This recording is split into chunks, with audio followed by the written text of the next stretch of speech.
믿음을 고백합니다. 나는 전능하신 아버지 하나님 천지의 창조주를 믿습니다. 나는 그의 유일하신 아들 우리 주 예수 그리스도를 믿습니다. 그는 성령으로 잉태되어 동정녀 마리아에게서 나시고 본디오 빌라도에게 고난을 받아 십자가에 못 박혀 죽으시고 장사된 지 사흘 만에 죽은 자 가운데서 다시 살아나셨으며 하늘에 오르시어 전능하신 아버지 하나님 우편에 앉아 계시다가 거기로부터 살아있는 자와 죽은 자를 심판하러 오십니다. 나는 성령을 믿으며 거룩한 공교회와 성도의 교제와 죄를 용서받는 것과 몸의 부활과 영생을 믿습니다. 아멘.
서울 올림픽 개회식 장면 기억나시는 분 많을 것입니다.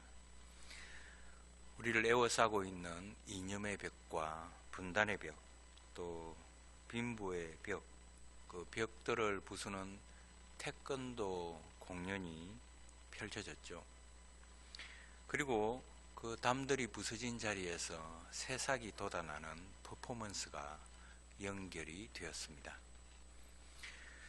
그리고 이 틈 사이에서 잠시 필름이 끊긴 것처럼 텅 빈 공간이 나타나고 초록색 잔디 위로는 햇빛이 내리꽂히며 정적이 흘렀습니다. 바로 그때 하얀색 티셔츠와 반바지를 입은 어린아이 하나가 나타납니다. 어린아이는 굴릉쇠를 굴리면서 잔디밭을 대각선으로 가로지르죠. 군중도 아니고 주먹을 쥐고 시위하는 어른들도 아닌 어린아이 하나가 지구상 모든 사람의 기억과 잃어버린 시간 속에 나타난 생명이었습니다. 굴릉쇠 소년 퍼포먼스를 기획한 이어령 교수는 이렇게 말합니다. 이 장면을 더 이상 설명하면 정적은 깨어집니다. 그리고 굴릉쇠는 그냥 자전거 바퀴에 불과합니다.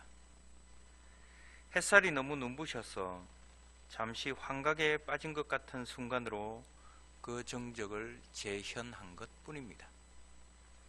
우리가 살고 있는 이 세상은 목소리가 큰 사람들이 지배하는 것 같습니다. 소음이나 폭탄이 터지는 소리보다 정적의 힘이 얼마나 강한 것인지 세계인들에게 보여주려고 했습니다. 창조의 순간은 시간도 공간도 멈추게 합니다. 1분간의 이 굴릉쇠 퍼포먼스는 온 지구를 일시정지 상태로 만들었습니다. 사람들은 정적 속에서 진짜 소리를 들을 수 있었습니다. 아무 소리도 없는 고요함 속으로 들어가는 순간 인간의 어리석음과 큰 소리와 큰 정치의 공허, 사치스러운 경제가 빈 항아리에서 울리는 소리와 같이 들리게 되는 것이죠. 오늘 본문은 장차 바벨론 포로에서 예루살렘으로 돌아가 다시 가나안 땅의 주인으로 회복될 이스라엘 백성들에게 하나님께서 요구하시는 최소한의 신앙 조건들에 대한 교훈입니다. 노예로부터 해방이 되어 제사장 나라와 거룩한 백성으로 돌아갈 이스라엘에게 하나님께서 요구하시는 것은 경건 생활의 회복이었습니다. 바벨론 포로 생활이라는 그 무거운 정적 속에서 하나님이 굴리는 굴릉쇠 소리를 듣게 된 것입니다. 경건 생활이라는 것은 하나님 앞에서 자신의 믿음을 최소한이라도 행하여야 할 신앙의 가장 기본적인 행위들을 말합니다. 오늘 본문은 바로 이러한 신앙의 가장 기본적인 경건 생활에 대한 교훈입니다. 유다의 15대 왕인 므낫세의 악한 죄악들과 이스라엘 백성들이 저질렀던 죄악의 내용들 가운데는 금식과 구제와 안식일 준수와 같은 경건 생활에 대한 타락과 범죄가 극에 달해서 하나님께서 이를 책망하며 경고하신 내용이 있습니다. 오늘은 이 본문에서 하나님께서 원하시는 몇 가지의 경건 생활에 대하여 말씀을 드리고자 합니다. 첫째, 금식을 신앙의 거래 조건으로 삼지 말라고 하십니다. 히브리어로 금식을 촘이라고 하는데 어떤 문제를 하나님이 아니면 해결할 수 없다는 믿음으로 자신들의 근본적인 욕구, 특히 음식을 억제하고 하나님께 전적으로 맡기기 위하여 매달리는 신앙 행위를 말합니다. 하나님은 이렇게 믿음으로 금식하는 자를 기뻐하셔서 축복의 은혜로 채워주십니다. 그런데 이런 금식이 왜 하나님께서 책망하시는 대상으로 전락해버리고 가정스러운 거짓 신앙이 되었을까요?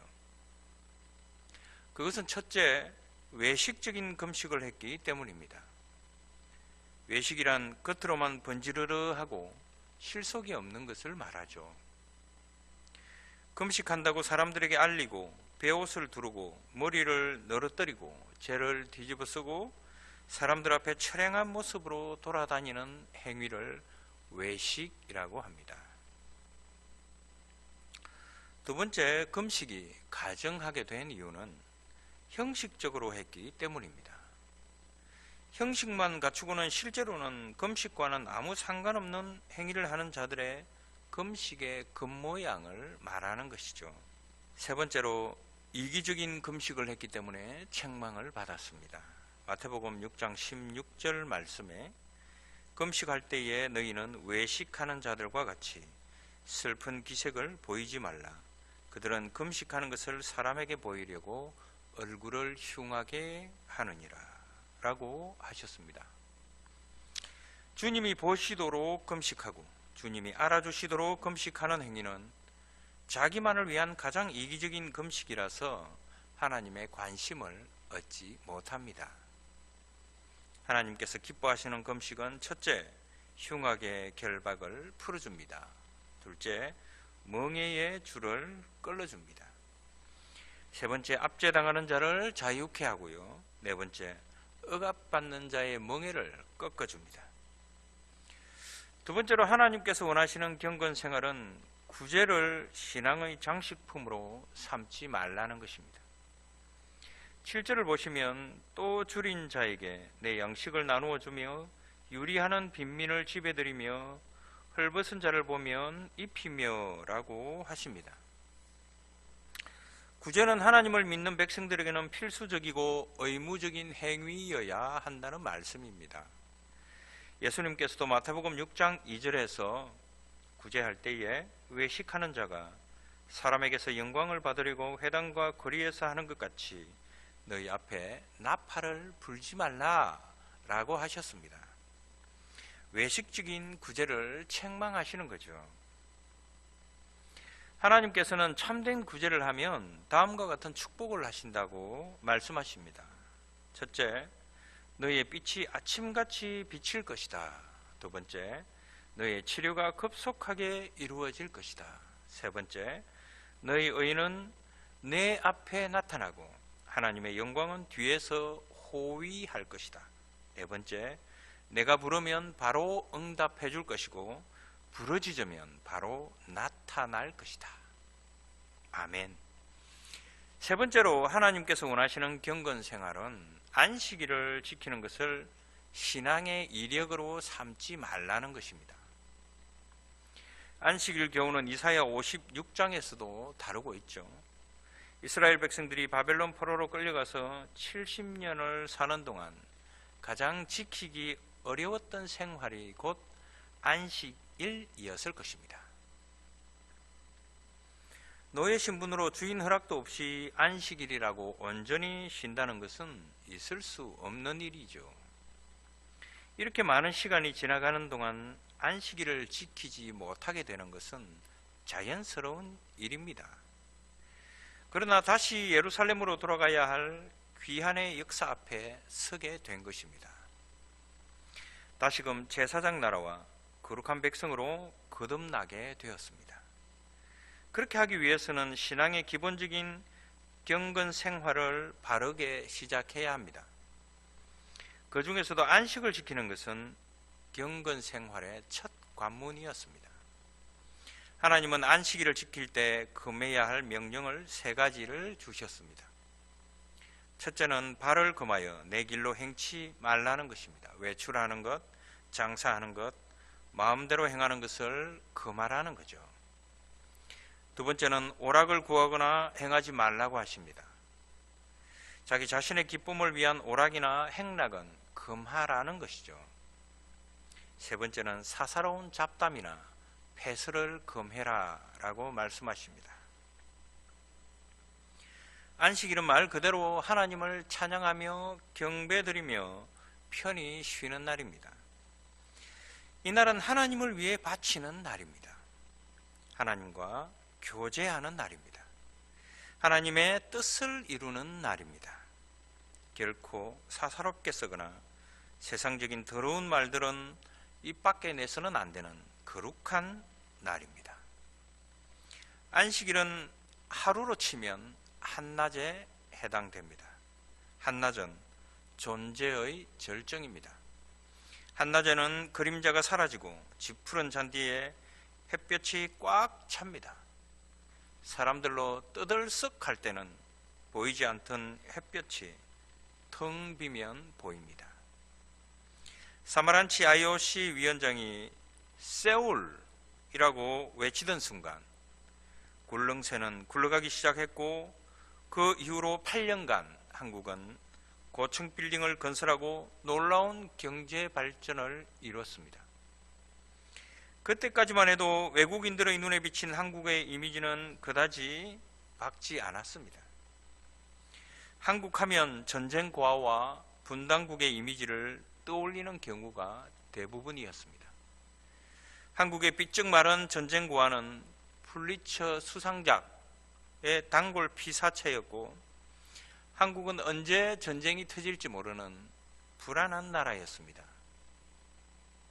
이 어령 교수가 굴렁쇠 소년으로 보여주고자 했던 것은 생명이었습니다. 순진무구한 생명의 존귀함, 그리고 폐허를 딛고 피어나는 기적 같은 생명 말입니다. 굴릉새는 동그랗죠. 원입니다. 서양이 직선적 사고가 강하다면 동양은 원형의 사고가 강합니다. 서양은 처음과 중간 끝을 선으로 인식하는 종말론이 지배적이지만 동양은 영혼으로의 회귀 철학이 지배적입니다.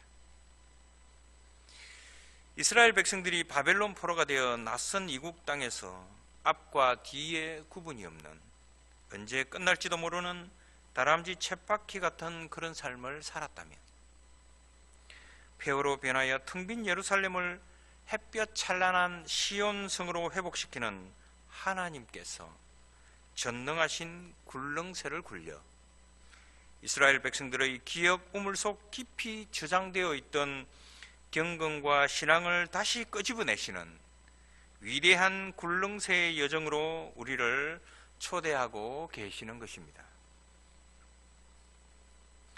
그 위대한 여정에 바로 여러분을 초대하고 저도 함께 가고자 합니다. 기도하겠습니다. 이 새벽에 하루를 시작하면서 하나님을 찬미합니다. 오늘 하루는 하나님의 것이고 우리도 하나님의 것이기에 하나님을 말하지 않고서 하나님께서 주시는 은혜가 없고서 하나님께서 주시는 계명이 없이 우리는 오늘 하루를 살아낼 수 없습니다. 생명이라는 선물, 더불어 사는 삶, 우리가 하나님의 피조물이라는 이 사실, 하나님의 높고 위대하심을 노래하고 찬양할 수 있는 교회라는 선물을 허락하신 하나님을 찬양합니다. 주님, 오직 주님만이 하늘과 땅을 고치시며 새롭게 하십니다. 우리가 미처 모르는 정의를 이루시며 우리가 듣도 보도 못한 양식을 주십니다.